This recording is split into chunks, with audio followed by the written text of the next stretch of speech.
Well, hello from Cambridge. Hello from the Cambridge Institute of Marketing Practice, and welcome to the S.W.A.M.P marketing program. S.W.A.M.P is, of course, an acronym. It stands for Start at the Exit, Weaponize Your Brand with a Slogan, Advertise the brand slogan everywhere, Measure your brand's cash value, and Profit on the ladder to brand loyalty. The S.W.A.M.P marketing program is all about brands, and it's also all about loyalty. So let's get going. Let's start at the exit. Well, I know what you're thinking. Start at the end, start at the exit. This masked guy is a complete nutcase. Who starts a project at the end? This deserves serious interrogation. Well, S.W.A.M.P is all about making money. The S.W.A.M.P marketing program is most definitely not a spending program. S.W.A.M.P is all about making money, and it does it in 4 ways. Like any decent marketing program, S.W.A.M.P works hard on brand sales and market share. A marketing program that doesn't boost sales and market share does not deserve your consideration. Of course, S.W.A.M.P boosts sales and market share. But S.W.A.M.P is much more than your run-of-the-mill marketing program. S.W.A.M.P builds your profits. S.W.A.M.P makes your brands more profitable. And S.W.A.M.P does not stop there. S.W.A.M.P does something really special for you, something you definitely won't get from a book, online, any course on marketing, or any consultant, however high the price tag. S.W.A.M.P builds wealth. S.W.A.M.P can make you rich, because S.W.A.M.P builds the asset value of your brand. S.W.A.M.P creates a cash hoard locked in your brand, just waiting for you to exit to your next venture, that Caribbean beach, your luxury yacht, golf course, or maybe just that cottage by the sea. A cash hoard awaits you at the exit. And some brand cash hoards are pretty sizable. Apple's $185 billion, Google's $142 billion, and Coke's $70 billion. Okay, yours isn't worth billions yet, but something. How much? Probably not $142 billion, not 70, certainly not $185 billion. Well, not yet, but plenty. You almost certainly don't know how much today, and that's because accountants almost never measure brand value. They don't know how to, they don't want to, or probably both. International reporting standards, the accountant's rulebook, doesn't let them anyway. IRS 197 says you cannot amortize intangible assets, e.g. goodwill, if you created these assets. Your brand's banned from the balance sheet. So we all have to wait for the exit. Meanwhile, your brand cash value can be measured by S.W.A.M.P, and it can and it will be built by S.W.A.M.P. Then it can be cashed in when you retire, sell on, or float, but it can only be cashed in at the exit, which is why S.W.A.M.P starts right here at the exit. Well, first, your brand has to accumulate cash value, and to do that, your brand must be weaponized. If we're going to weaponize a brand, of course, we have to understand it better. What makes our brand deserve all this attention? What is so magic about a brand?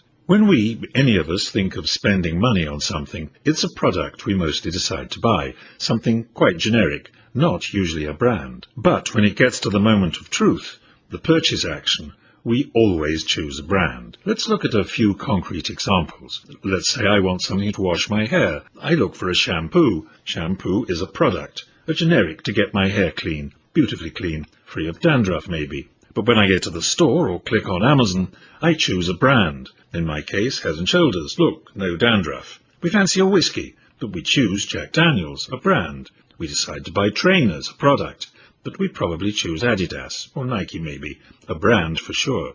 A beer? Sounds good, but we choose Carlsberg, or one of the thousands of beer brands around these days. Fast food? A burger perhaps. Chicken nuggets? Surely McDonald's. An evening down the pub? Wetherspoon maybe. For me, it's the Plough. An Indian take-home? Zara's, my local, great curry. Works for services too, a solicitor, global, Clifford Chance maybe. Place a bet, probably you'll choose Paddy Power. A haircut, Tony and Guy maybe. And a bank, could be you'll choose Barclays. A new smartphone, maybe an iPhone, or perhaps if you're me, a Samsung Galaxy S10. We set out to buy products, but we mostly choose brands. Between plan and action, between thought and purchase, came choice, brand choice. Put simply, your brand steers choice, and choice leads to purchase, and purchase means a sale. To make a sale, you have to be chosen in preference to competitors, and it's your brand which will steer the choice by being seen to be different. In this video, we'll look a bit closer at the dynamics of choice. We have to be chosen to make a sale. How does that happen? How and why is one brand chosen over another? It's really quite simple. Think of how you make a choice. You, the customer now, choose a brand expecting it to be different, special for you. You choose your shampoo brand, your pizza brand, your smartphone brand, because they're special, different. If they were the same, you'd toss a coin in the air. You mostly don't.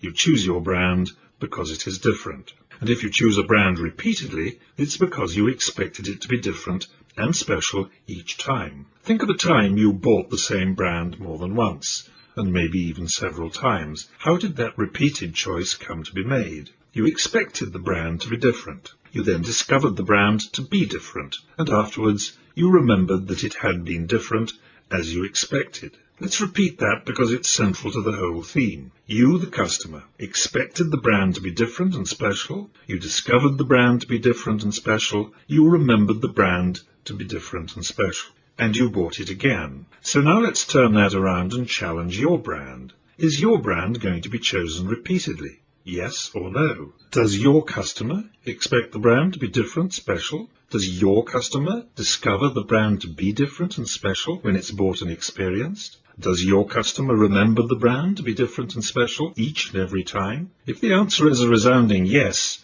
do not weaponize your brand. Your brand does not need weaponizing. It is a missile in flight. But if the answer is no, don't know. Does your customer expect the brand to be different and special? Answer, no. Does your customer discover the brand to be different and special? No. Does your customer remember the brand to be different and special after the first time it was experienced? Answer, no. Was the brand perceived by your customer as different and special each time, before, during, and after purchase? Don't know. Your brand needs weaponizing badly. It needs to differentiate itself from its competitors. To be chosen repeatedly, your brand needs a competitive slogan.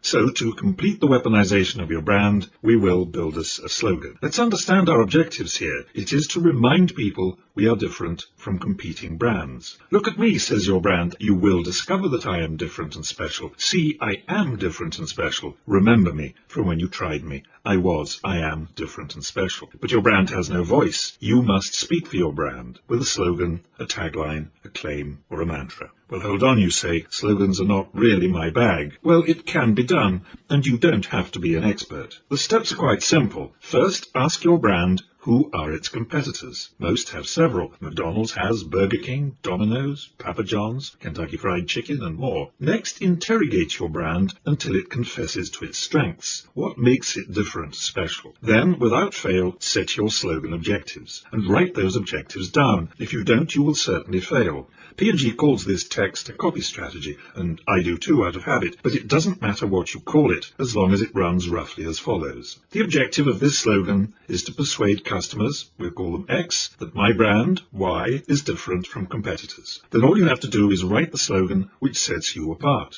If you Google great brand slogans, you'll find lots of great slogans. Here are one or two, some real, some I just invented. Avis, we're number 2, we try harder. Probably the most effective slogan ever. Haute cuisine in an ancient pub. The family solicitor, who cares? Here only fresh fish with your British chips. Thai food with a Thai smile, where real barbers do real barbering. You can do better, of course. You know your brand. If you need help, get in touch by email. No fees, no commission. Or search YouTube for slogans, taglines, claims, mantras. Okay, you've got a slogan. But it's no good just having your slogan in a closet. People have to read it, see it, hear it, get it out there. Until now, our brand is still only talking to us, so it's time to bring it out of hiding into the open, and that's what we're going to do from now on out. We're going to advertise the slogan. We're going to bring it to the attention of everyone we can, everywhere. And no, we are not going to spend money. Never forget what we said in the first video of this program. Swamp is about making money, not spending money. Any fool can spend money. Making it takes a bit of thought. But this isn't rocket science. All we have to do is insert that slogan everywhere we are already, or places we could be for free. Just insert your brand slogan on every package, on every invoice, in every letter, in every email. Insert it on every page of your website. Insert it on storefronts, on menus, on blackboards, catalogues and brochures. Insert it on price lists. Put it in every advertisement, in every conversation with every customer, and insert it into conversation with anyone whenever the brand is mentioned. On every sign of every sort. Scatter it across every social medium, on every tweet, blog, vlog, Facebook page. Insert it on YouTube, Instagram, LinkedIn, Nextdoor, Amazon. Insert it everywhere. And don't spend money. But do insert your brand slogan everywhere. Just doing that will set your brand apart. It will differentiate your brand in the eyes of customers and consumers. And it will do it everywhere. And that is going to get your brand chosen everywhere. So now we really are on our way to that exit. We are being seen to be different everywhere, which leads to repeated choice of our brand everywhere,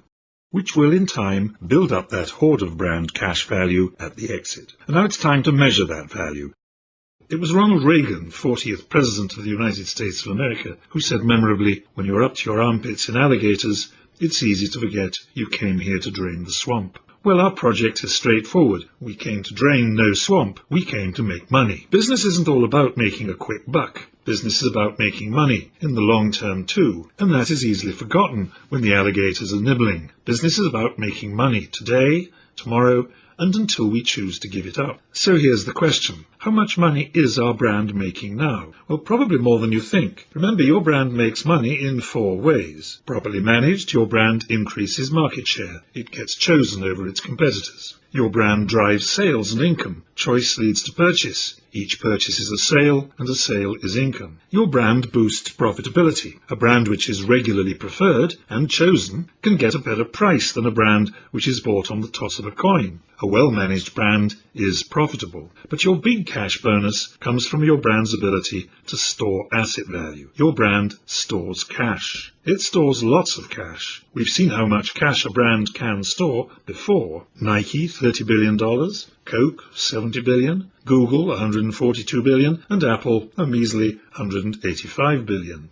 Of course, you're not Apple yet, but your brand is worth cash, and its cash value can be measured. It is actually quite simple. How much profit you make on each transaction, each sale, factoring in the number of loyal customers you have, and completed with a loyalty factor. Essentially, an estimate of how many transactions you can expect from a loyal customer. Stir that together, and you get an expectation of future profits, and that is worth cash. You could measure your brand's value by employing Interbrand, but that will cost you serious money. Better perhaps our brand value measurement tool, which is free.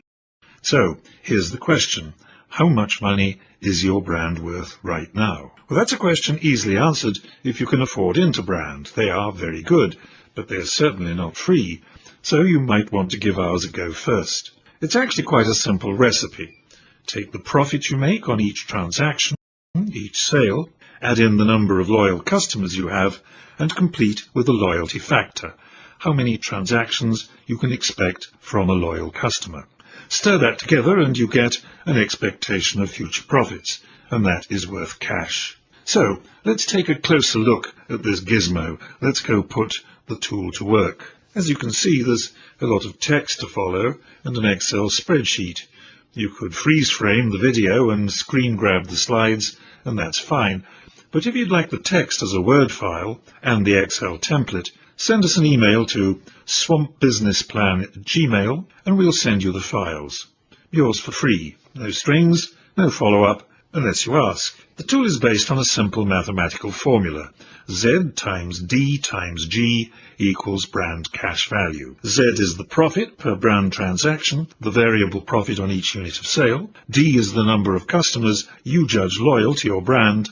And G is your expectation of future brand transactions per loyal customer, which gives us an expectation of future brand profits, and that's your brand's cash value if you decided to sell it today. But something else emerges from this tool, something of paramount importance to every brand owner, the importance of loyalty. To generate cash value, you have to have brand loyalty. Only when you combine brand loyalty with profitability do you get the cash value you seek. If you want more cash value, you have to build more brand loyalty. There's no other way. Loyalty is the key to the vault. Well, let's not kid ourselves. That key is high up on the wall, almost out of reach. It's a long, long climb. We need a ladder to reach the top. But there is good news. It's worth the climb, even if you don't always arrive at the very top with every customer. Loyalty doesn't just drive cash value. Loyalty also drives higher pricing, encourages greater purchase frequency. Loyalty gets sales. And that mix drives profits.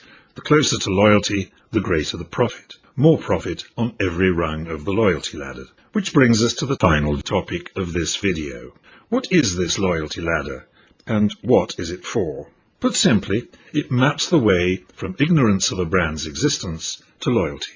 None of us becomes a loyal customer overnight. From the time we hear of a brand for the first time to the moment we can describe ourselves as loyal is a lot of rungs, 9 to be precise. Let's look at a real-life example, how one ordinary dad climbed the rungs of the loyalty ladder with Vans shoes. Vans is a well-known and respected brand, but not to this dad until the daughter says she wants new shoes. And that's the starting point. Let's call it the floor. The potential customer has no brand awareness.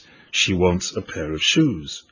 So when the daughter says, "It has to be Vans or I leave home, I love them, best shoes on the planet," I become aware of the brand's existence. First rung on the ladder, brand awareness. But all Dad knows is a brand name for some shoes. I do a bit of research. California skateboard shoes originally, now made in India and China, usual stuff, so I climb onto the brand knowledge rung. I look at Vans advertising. Ask other parents. They seem to be of good quality. Stylish, cool. I'm developing a positive brand attitude. Okay, I'm convinced. I will buy them for my princess, who of course deserves the best. Purchase intention. And in due course I take out a mortgage and buy our first Vans. A real purchase. They're good.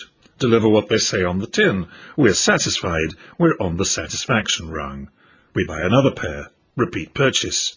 They're good too. And so we develop into loyal customers of brand Vans. My wife now has several Vans golf shoes. The daughter loves Vans. Wife loves Vans. I love Vans. We will undoubtedly buy them again. We are brand loyal. It's not a short journey from zero brand awareness to loyalty, but it is worth the climb. You don't have to coax a customer to the top to win. You win on the way. The higher you climb, the greater your profits, and the more sustainable, and the more your brand is worth. So how do you get there? How do you coax customers up the ladder? Well, it all starts with weaponization, with a slogan that differentiates. Let's follow the chain to cash value backwards. Brand cash value is derived from profitability, sustainable sales, and sustainable profits. They all flow from loyalty, and that, in turn, all comes from repeated choice of the brand in preference to competitors. But it all starts with weaponization, creating an expectation of something different and special. The brand journey begins with differentiation and ends with profits and a cash hoard at the exit. That's it. So, to wrap S.W.A.M.P up. Start at the exit looking for brand cash value. Write a slogan that sets your brand apart from competitors. Advertise the brand slogan everywhere, using the slogan that differentiates your brand. Make sure your product delivers on its promise always. I can't help you there. That's up to you. Measure your brand's cash value. Coax customers up the loyalty ladder, growing profits and cash value on every rung. It's all there in the program. Don't forget to keep in touch. Let's hear how you go on the S.W.A.M.P marketing program. Have fun and take care.